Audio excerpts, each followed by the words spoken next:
Come and listen to my story about a man named Jed. A poor mountaineer barely kept his family fed. And then one day he was shooting at some food, and up through the ground come a bubbling crude. Oil, that is, black gold, Texas tea.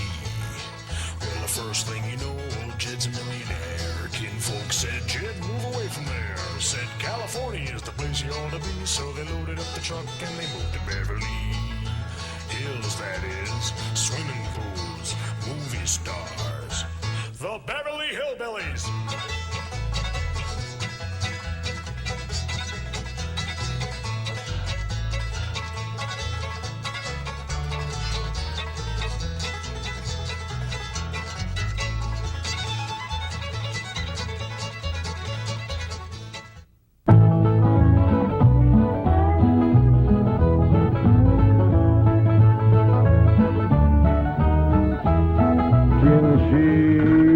Bake a cherry pie, Billy boy, Billy boy. She bake a cherry pie, Charmin' Billy. She can bake a cherry pie, quick as a cat can wink her eye. She's a young thing and cannot leave her mother. Well, Granny, did you pick out your spot yet for the garden? Yep. I kind of favor a patch right close here to the house. I'll plow you up something there directly. Yeah, just enough for some onions and taters and some Rudybakers. And a few rows of corn. Paul? Morning, Granny. Paul, can I help you with the plowing and the spading? Well, Ellie, I'd rather you put on one of them pretty dresses that Miss Hathaway got you. But, Paul, I can plow better in these clothes. Plowing. You know, Ellie, I'd like you to wear one of them dresses kind of regular. Wouldn't you, Granny? You're mighty fetching in a dress, Ellie. Prettier than a tub of fresh churned butter. Paul, if I go to wearing them dresses, Jethro will make fun of me. I reckon he hadn't better. Now, you run along and put on something with skirts. All right, but he hadn't better make fun. He won't. You know, speaking of Jethro, I think he's got himself a sweetheart. The banker's secretary? That's right. They was out together last night. What'd they do? Well, I don't rightly know for sure, but it was something to do with bowls. All you do with bowls is eat. Well, I reckon that's what it was then. She said she was going to take him bowling. You know, Jed, I kind of like that Miss Hathaway. Yeah, I think she kind of likes us, too. Oh, those marvelous Clampetts. Those simple, rugged mountain people. The more I see of them, the more I am impressed. Yes, now Never have I observed such strength of body, mind, and character. Yes, now They stand like boulders in the pebble-strewn landscape of Beverly Hills. Like mighty oaks among bushes. Like quiet. Now, like I admire them, too. But those boulders need polishing, and we've got to put some city leaves on those oaks before my wife gets back from Boston. Incidentally, in any endeavor requiring physical strength, they are most exceptional. I took Jethro bowling last night. Here's the bill. $3,000. How many games did you bowl? Well, you see, what happened was this. I said to Jethro, Pick up that bowling ball, she says, and see can you knock over them pins down yonder. They's just sticks. Anyway, I snatches up that rascal, draws back, and lets her fly. Did you knock down them pins? Yeah, the pins, the pin boy, the end of the building, a brick wall, and a signboard down on Sunset Boulevard. I bet you Miss Jane didn't do that good. Well, she didn't even try. She just looks at me and says, Jethro, you're strong as an ox and twice as handsome. Ain't no two ways about it, Granny. That city girl is sweet on this boy. I reckon so, the way she's bragging on his looks. You are handsomer than an ox. Thank you, Granny. Cousin Ellie, you're a city girl now. Do you You think... see that, Paul? I told you this would happen if I took to wearing these dresses. You call me that again, and I'll turn you every way but loose. Say nothing but city gal. Elly May, climb it! Get up from there, or you're going across my knee. And Jethro, you're going across mine. What did I do that was so all-fired bad? In that dress, she looks just like a city gal. You did it! I reckon we better go out there and see she don't hurt him.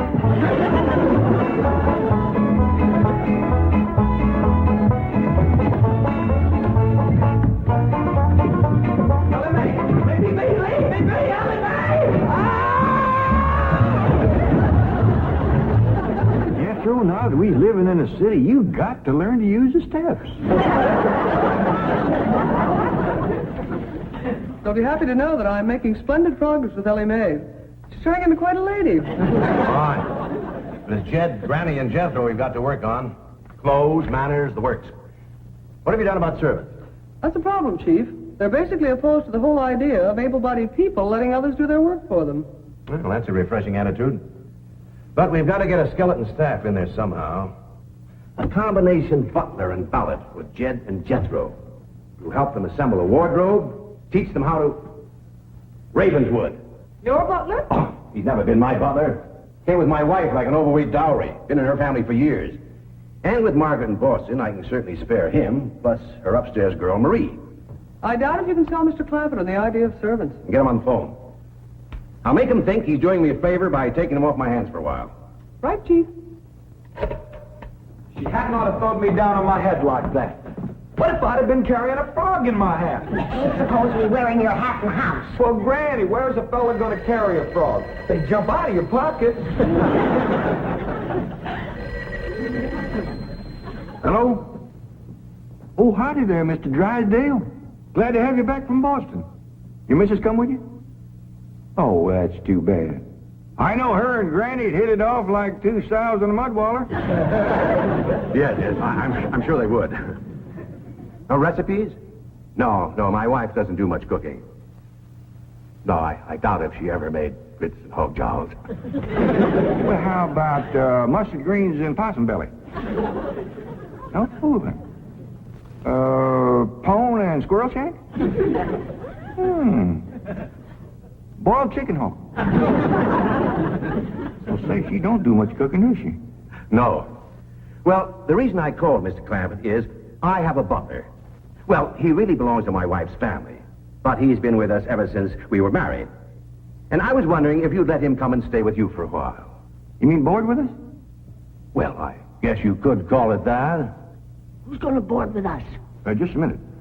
Some kin of Miss Drysdale named Butler. Oh, why, we be just... That's that no good fat rascal that wouldn't let Ellie and me in to help Miss Drysdale when she was sobering up. Hello? Granny was talking at me, but she's done now. Oh, no, she ain't. Just a minute. Granny, let me hear the man out, and then we can talk it over. Yes, sir, Mr. Drysdale, I'm a-listening now. Well, in addition to Ravenswood, he's the butler, you can also have my wife's upstairs girl, Marie. Margaret may be away for some time, and I have absolutely no use for him. Well, I sure would like to oblige. Me and Granny will talk it over, and I'll call you. Oh, thank you. You'll be doing me a great favor. I was glad to help out when I can. Thank you again, Mr. Clampett, and goodbye.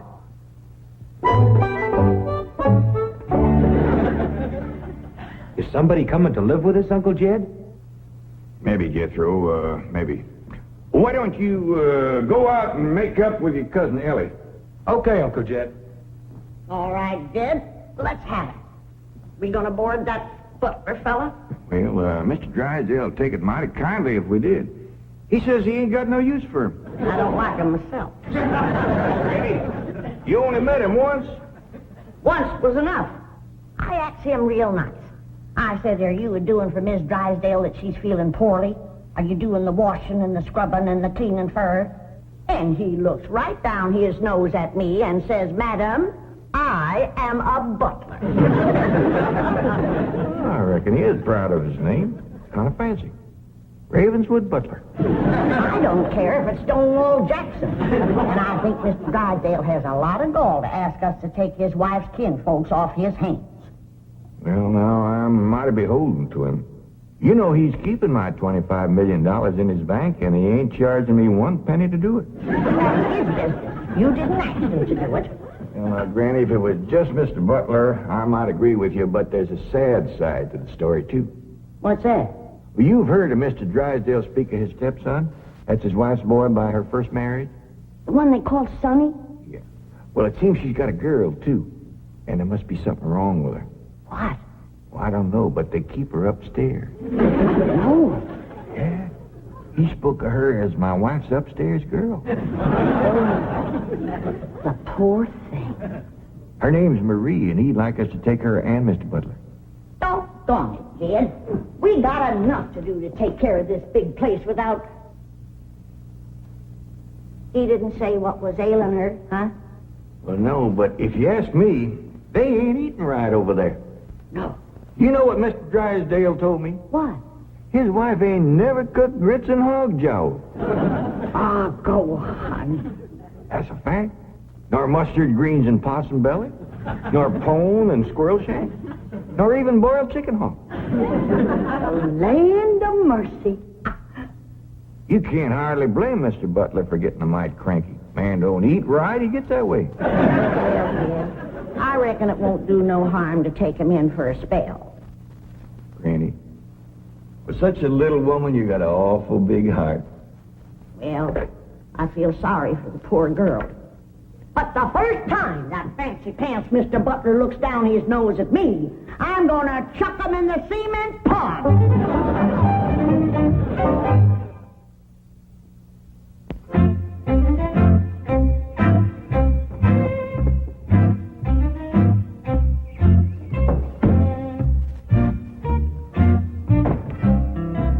Now, I'm doubling your salaries for the length of time you stay at the Clampett home. But if one word of this gets back to my wife in Boston, you're both out of work with no references. Actually, you will find the Clampetts to be basically fine people. All they need is a little polish. Polish. They need sandblasting. However, I think Miss Hathaway's plan may overcome their initial resentment of wearing city clothes. Yes, I think I have devised rather a clever strategy. To put it briefly and succinctly, my strategy is as follows. I shall propose to the Clampetts that they sit for a family portrait. As you know, my hobby is painting. Now, I shall suggest to the Clampetts that their attire match their background, which is, of course, their beautiful mansion. They will no doubt see the logic of my didactic approach, accede to my wishes, don suitable raiment, and, once they have seen themselves thus attired, take... We're in. Let's go. We forgot to dust the stair rail. I'll do it, Granny.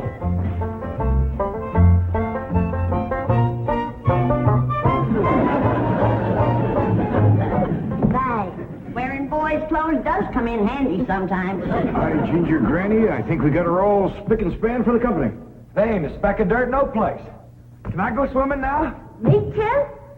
As soon as we help Granny clean up the kitchen.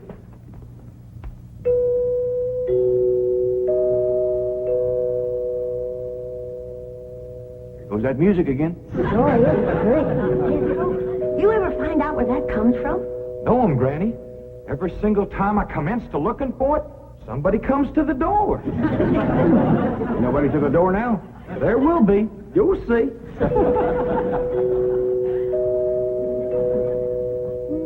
Doggies, that's nice. Don't pitch in and see can we find it. You're wasting your time. I'm a-telling you. Before you can find it, somebody will come to the door. There, you see? Happens every time. I remember, Ravenswood. I'm counting on you. Don't fail me. You have my word, sir. I've been butler and valet since boyhood, as was my father before me and his father before him. And I've yet to meet the man or woman who posed a social problem too difficult for me to handle. That's the spirit. Howdy there. Remember me, Mr. Butler? No! Ravenswood, come back! You gave your word! Come back, you coward! Come back here! I'll cut off your fringe benefits! Ravenswood probably forgot something. He'll return shortly. Meanwhile, this is Marie. This is Drysdale's upstairs girl. Marie, J.D. Clampett, Howdy. Jethro Bodine, Elly May Clampett, and Grandma Clampett. No, ma'am. I am a Moses. Pardon? Granny's related on my wife's side. They's the Moses family from Tennessee. Then your name is Granny Moses? Grandma Moses. That's right. There was a very famous Grandma Moses who painted primitives. I've whitewashed a few myself. I'll show Marie to her room. Listen, Marie, honey. Over here, you got the run of the house. You don't have to hide upstairs. Ain't nothing wrong with that girl, but want some good cooking will cure her. half-starved. Poor thing is so weak her knees keeps a buckling on her. She's kind of pretty, though, for a skinny girl. Just wait till she gets a mess of Granny's grits and hog gels. That'll fill her out. Till I'll get some of cooking. Guess that butler fellow will be coming back directly. Oh, and Granny, can we have some of that salted down possum belly that Ma sent us? Well, I reckon it is kind of a company meal. Granny, open up a jar of them pickled crow gizzards. Now, Jed, we don't want to spoil these folks. They might get to thinking we eat like that every day. Elly May, will you do something nice for me? Sure, Pa. Will you go get into that pretty dress again? Oh, Pa, Jethro will make fun of me. No, I won't, Elly May. Cross my heart. Why, That's my darling. Thank you. And then you be real nice to Marie. She's had a bad life. I'll be nice to her. She's pretty. Let's all be nice. Pa, I wanted to go swimming. Now I gotta go put on the old dress. Cousin Ellie, you look awful pretty in a dress. Honest you do. Do I look pretty in that there city girl? You look prettier than that there city girl. That did it. Come on and fight. There's nothing to be afraid of, Raven. The fact that they're big and strong doesn't mean they're violent. Elephants can be gentle. Now, Ravenswood, your appearances deceive you. Oh, really? Oh, I do admit on the surface they do seem a bit rough, even cruel. But I assure you underneath they are placid, kindly, and gentle. You'll see. You shouldn't have called me a city girl. Elly May, leave me alone, please, Elly May. City girl.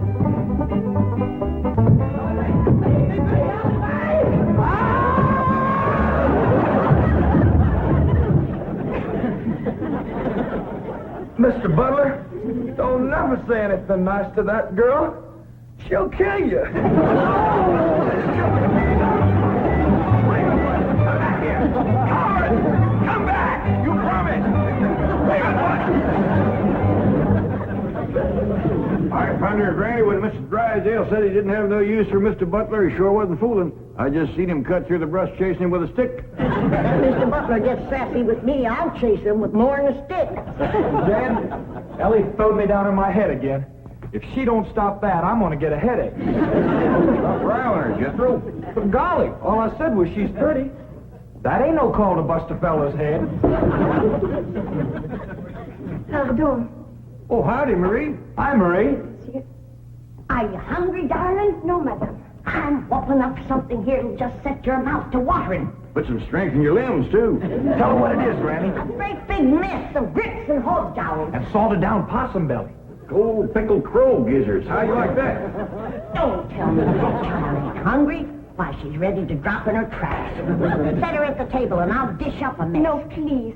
I only came in to bring you a message from Miss Hathaway.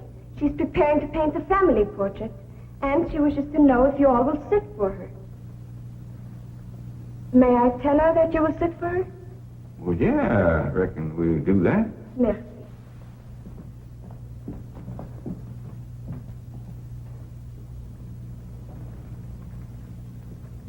Well, let's get at it.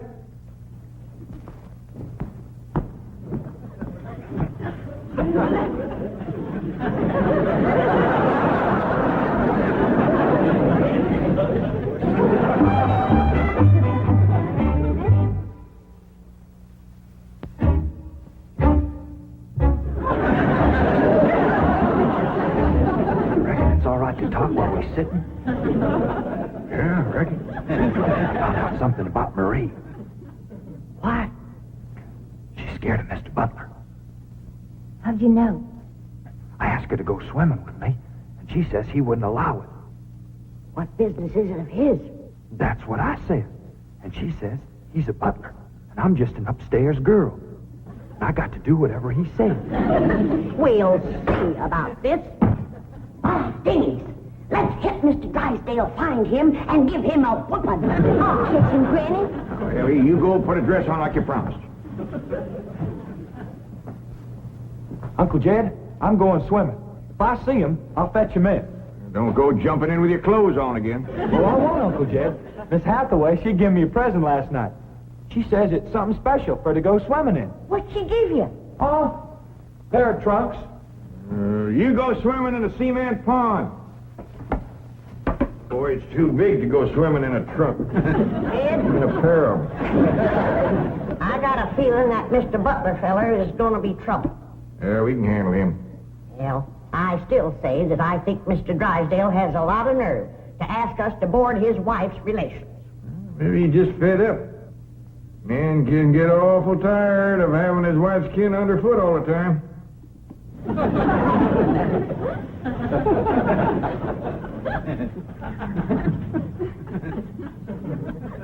He told me that Butler fella had been living with them ever since they was married. I declare some in-laws latch on to free room and board like leeches. It takes a mule kick to jar 'em loose. You can't hardly blame Mr. Drysdale for trying to get shed of a critter like that.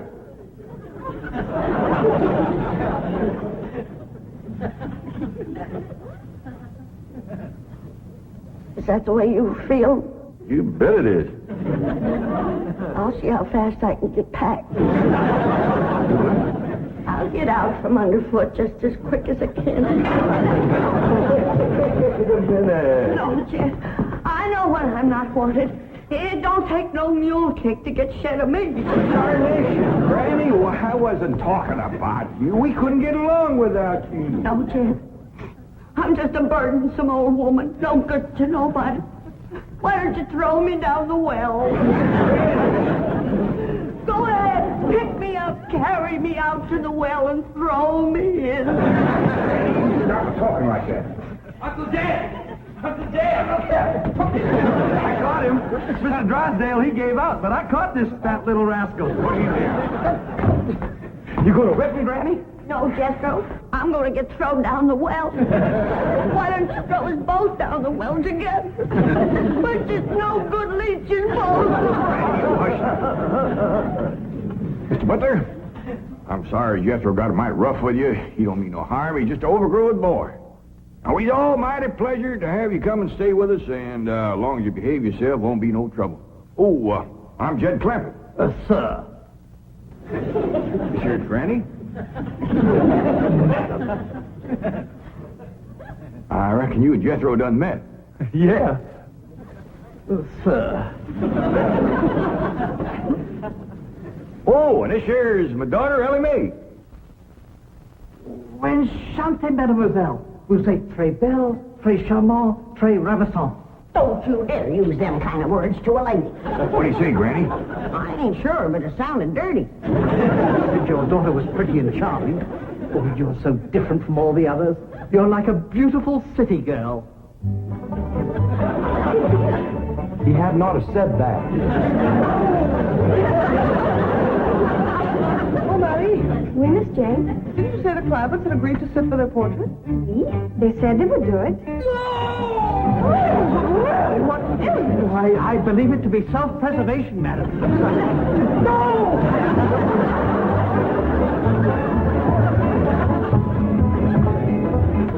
Don't take to the stairs, she'll catch you sure. Say now, let me go now, Billy. No! Sounds like Ellie got him. Afraid so. Somebody please tell me what is transpiring in the... Jed! Ellie throwed him all right, but I caught him before he hit the floor. So here you are. Well, now, everything seems to be fine. You see, Ravenswood, didn't I tell you the Clampetts were kindly, gentle people? Yes, sir. Thank you, sir.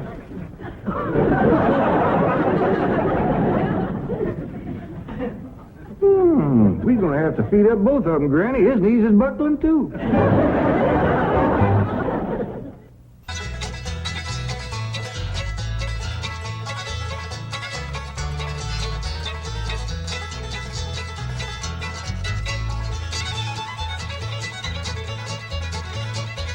Well, now it's time to say goodbye to Jed and all his kin. They would like to thank you folks for kindly dropping in. You're all invited back next week to this locality to have a heaping helping of their hospitality. Hillbilly, that is. Set a spell. Take your shoes off.